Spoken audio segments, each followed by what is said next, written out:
Salut les amis, j'espère que vous allez tous très bien. Moi, ça va bien, merci. Il fait super bon, on est dans le garage et comme vous le voyez, on est sur la Goldwyn avec l'ami Sébastien. Salut. Alors, je ne sais pas si vous le voyez déjà, mais on a un petit souci. Bon, les plus pépieux auront déjà remarqué, on a le clignotant ici qui reste allumé fixement. Alors, Sébastien avait déjà commencé un petit peu à regarder chez lui, donc c'est pour ça qu'ici il manque déjà la bulle et une petite partie. Bon, mais il n'y a rien de spécial, donc on va regarder côté boîte clignotante, côté commande Commodo et peut-être aussi côté câble, parce que peut-être un câble est coincé ou une mauvaise masse ou quoi, on ne sait pas trop. Donc on va voir. Si comme d'habitude vous êtes novice et vous venez de tomber sur la chaîne, eh bien vous n'hésitez pas, vous cliquez sur le petit bouton s'abonner, la petite cloche pour être prévenu des vidéos à venir, le petit pouce bleu qui fait toujours grandement plaisir et qui sert au référencement de la chaîne sur YouTube. Et vous partagez ça, l'ensemble, sur les réseaux sociaux. Vous gardez ce qui vous intéresse. Vous savez nous retrouver également sur Instagram et sur Facebook. On a des groupes également. Sur ces groupes, ça vous permet de poser l'intégralité de vos questions, surtout bien concernant cette Goldwyn. Moi, point de vue mécanique et électrique, je suis apte à vous répondre sur quasiment tout. Maintenant, sur tout ce qui est autre, système carénage, accessoires ou quoi que ce soit, l'ami Sébastien est un expert là-dessus depuis les années. Ça fait combien de temps que tu l'as maintenant ? 7 ans, 8 ans. Voilà, 7-8 ans qu'il l'a. Il l'a déjà démonté je ne sais pas combien de fois parce qu'il a fait même déjà des entretiens aussi lui-même, donc il la connaît par cœur. Et puis, vous avez vu, il m'a donné un coup de main aussi pour tout remonter parce que sans lui, le puzzle des carénages, c'était pas possible, quoi. Donc voilà. Donc toutes les questions, eh bien, il n'y a pas de problème. Sur Facebook ou sur Instagram, on est deux et là, on sait vous répondre. Donc voilà les amis, ben écoutez, on va plus perdre de temps, on va s'y mettre. On va commencer par regarder du côté. Donc normalement, si on avait pris par rapport à la documentation, la centrale clignotante se trouve derrière le tableau de bord. Ouais, juste devant. Ouais. Voilà, donc il y a deux versions. Il y a soit derrière le tableau de bord ou soit intégré même au tableau de bord. Donc on va regarder ce qu'il en est, on va regarder ce qu'on a comme consigne qui arrive jusque là. Et après, ben, on va chercher un petit peu pour essayer de trouver la problématique. Voilà les amis, mais écoutez, je pense qu'on ne va plus attendre, on est parti dans la recherche. Allez, vous nous suivez? Allez, go!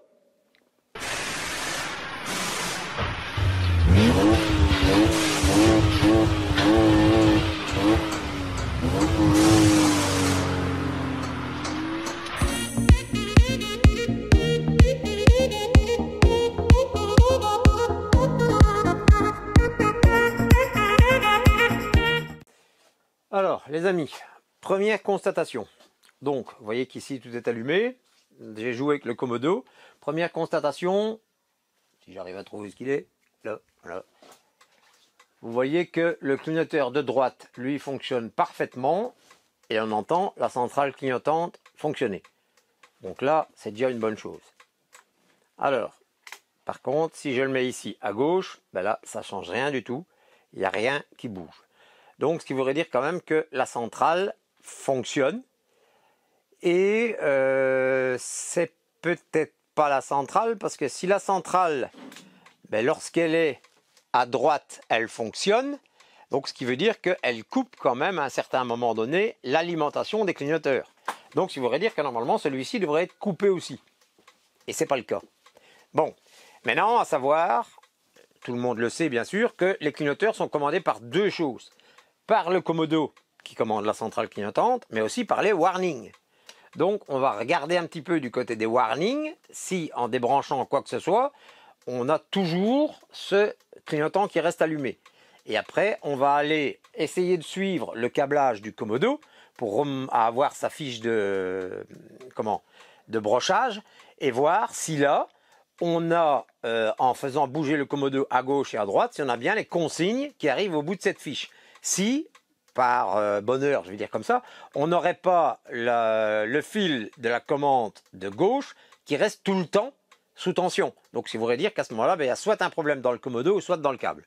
Donc, on regarde à ça. Allez, on continue, on est parti. Voilà, les amis. Donc, on a cherché déjà un petit peu et je vais vous expliquer un petit peu ce que j'ai trouvé. Bon, donc, voilà le schéma ici des clignoteurs sur la Goldwyn. Donc ici, vous avez le clignotant avant droit. Là, vous avez le clignotant arrière non, pardon, gauche. Donc, arrière gauche, avant gauche. Ici, on vient à partir d'un autre schéma qui est ici. Donc, je vous le montrerai après. Donc, vous voyez que là, en fait, on vient directement à partir du Komodo sur les commandes des ampoules. Alors, ce que vous pouvez voir aussi, c'est que le point central ici, en fait, ceci, c'est la masse directe donc pour les ampoules. Mais en même temps, on commande ici une petite boîte relais. Il est marqué relais avertissement sonore et clignotant. En fait, ce petit relais alimente en masse, donc en négatif, votre Komodo et l'unité d'annulation des clignotants. Vous allez me dire, qu'est-ce que c'est que l'unité d'annulation des clignotants? Eh bien, en fait, prenons une voiture. Sur une voiture, quand vous mettez votre clignoteur à droite et que vous tournez à gauche, la manette revient toute seule. Eh bien, ça, c'est l'unité d'annulation des clignotants. Et sur la Goldwyn, vous avez la même chose qui se situe là. Donc, petite mise au point. Donc voilà, ça se situe dans le centre de votre tête de fourche. Et donc, en fait, vous avez un système. Je vais vous le montrer sur le PC, comme ça, vous allez le voir. Donc, voilà.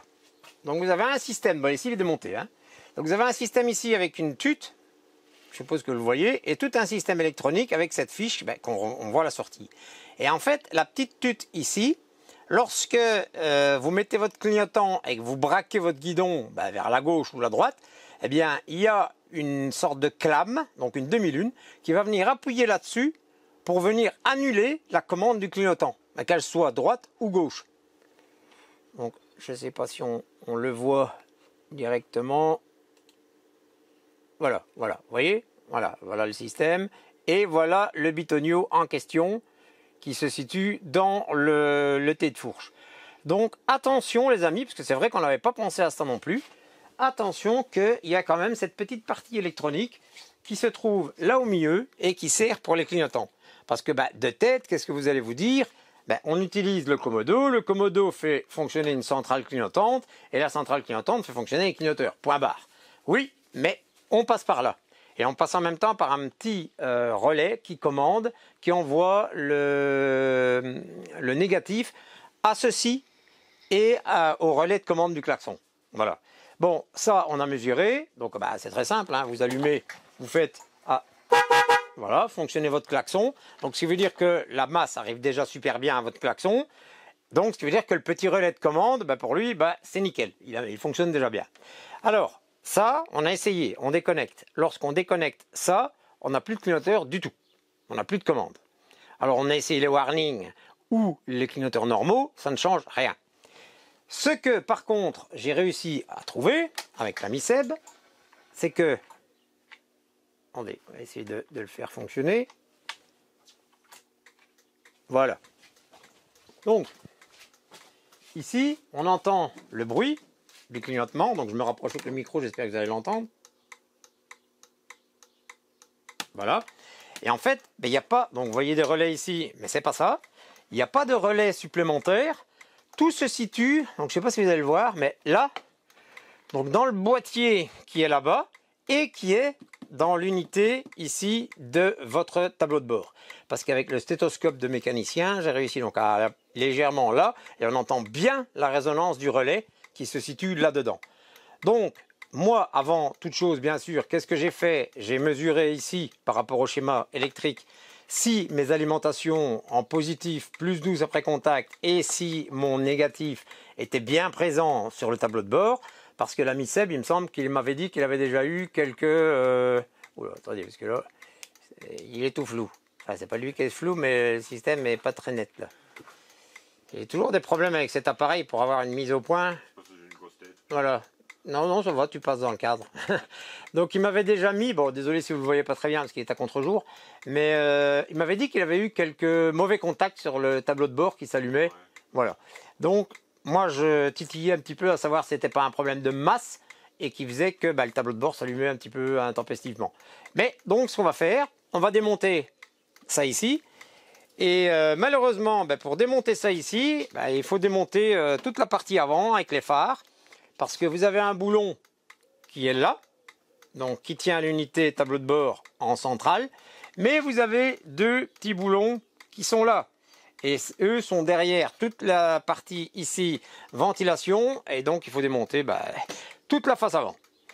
Donc ben, les amis, allez, go, on est parti pour démonter la face avant. Et après, on regardera un petit peu plus qu'est-ce qui se passe à l'intérieur des entrailles de ce tableau de bord. Allez, à tout de suite. Bon, les amis, on a trouvé. Alors, on ne se préoccupe plus du tout de la centrale qui est à l'avant. En fait, m'est venue une idée, lumineuse, on va dire. Le Saint-Esprit qui est tombé, qui est passé par là. Je me suis dit, tiens, je vais quand même vérifier, comme il y a une attache de remorque, si la tension du plus 12 sur le canal de l'attache de remorque correspondant au clignoteur gauche, s'il est bien là. Donc, bah, j'ouvre mon petit truc ici. Alors, j'ai toujours ma petite table ici pour pouvoir se référer sur un brochage européen. Parce que, attention, qu'il y a des gens qui fabriquent leur attache de remorque et puis qui câblent leurs fiches bah, selon leur remorque qu'ils ont câblé aussi eux-mêmes. Donc, en fait, ils font un câblage spécifique à leur remorque. Et si vous mettez une autre remorque, vous avez un petit peu tout qui s'allume comme un sapin de Noël. Bah, c'est logique parce que c'est pas correct. Donc, il y a un brochage type européen standardisé pour toutes les attaches de remorque. Et comme ça, on peut mettre n'importe quelle attache et on retrouve toujours la même chose. Voilà. Alors, bah, je prends mon petit testeur. Je commence à mesurer. Donc ici, voilà. Et en fait, donc, les... Oh là là là là, je vais quand même essayer d'avoir une mise au point. Ça m'agace. Voilà. Donc, les brochages, en fait, ben, c'est relativement simple. Celui du bas, ici, c'est le clignotant droit. Ouais, clignotant droit. Et celui du dessus, clignotant gauche. Et je mesure, et qu'est-ce que je trouve? Un 9 volts. Bizarre, j'ai 9 volts. Une méchante perte. Et puis, celui du dessus, qui est censé me donner un 12 volts, puisque correspond avec le clignotant allumé, j'ai rien du tout. Je me dis, oh là. Et je dis, il faudrait peut-être alors c'est vérifier dans le câblage, qui pourrait être à l'origine, ce câblage-ci, d'une remontée de masse ou quoi que ce soit. Voilà. Donc, bah, qu'est-ce que je fais? Je jette un coup d'œil en dessous. Et là, grosse surprise. Voilà, vous voyez ici. Attendez, je vais essayer de vous mettre. Hop, voilà. Qu'est-ce que vous voyez? Ben, vous voyez les fils arrachés, là. Voilà, donc le faisceau montant, il est arraché. Le faisceau descendant, qui va vers l'attache, ben, là ici, là le bout. Là le bout ici, donc il n'y a plus de bout en fait. Voilà, là. Et voilà, donc celui-ci, ici. Donc je dis même à Seb qu'il a quand même eu beaucoup de chance parce que il pouvait avoir beaucoup plus de fusibles ou de quoi que ce soit qui prennent feu. Parce que là, vous voyez qu'il y a quand même pas mal de choses qui sont dénudées et qui se touchent. Maintenant, pourquoi, comment ça s'est produit? Parce que bon, les fils étaient quand même bien remontés. Ça, j'en ai aucune idée. Parce que même, regardez, même le deuxième, il est attaqué, je l'ai même pas vu, j'allais le voir. Même le deuxième fil est attaqué.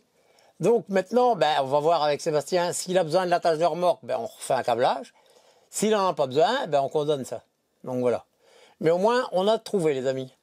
Donc, bah, désolé, je ne saurais pas vous montrer plus d'électricité sur la Gold avec le démontage du tableau de bord, parce que vous pensez bien qu'on ne va pas se casser la nénette à le démonter pour rien. Donc voilà, on va remédier à tout ça, et après, ben, on regardera si tout fonctionne nickel. Allez les amis, à tout de suite. Moi, ce que je vais faire, donc on va couper un petit peu les fils pour qu'ils ne se touchent plus, et puis on va déjà regarder si tout fonctionne comme il faut. Allez, à tout de suite. Et il y a l'ami Sébastien qui veut vous faire passer un petit message. Donc, ne faites pas de motocross avec la Goldwing. Voilà. Ah, mais c'est peut-être ça, c'est le jour où... Non, non, parce que c'était déjà avant. Ah, d'accord. Non, je disais ça parce qu'à une rando que l'on avait fait, il y avait eu un problème avec des déviations en fait que les gens avaient mis en place sur le circuit. Et les déviations, ben, en fait, on revenait toujours à la même place. Et on était arrivé dans un parking, mais en plein milieu d'une prairie. Et on a dû passer au-dessus de différentes choses avec des herbes de 20-30 cm. Donc on ne sait jamais, quelquefois qu'il y aurait eu des racines ou quoi que ce soit là-dedans, qui auraient pu se prendre et venir arracher ce fil. Parce que bon voilà. Mais il me dit que non, c'était déjà présent lors de ce passage en mode 4x4. Donc voilà. Donc allez, on regarde ça de plus près et puis on voit ce qu'il en est. À tout de suite. Voilà les amis, donc on a trouvé bien sûr où tous les faisceaux venaient se raccorder.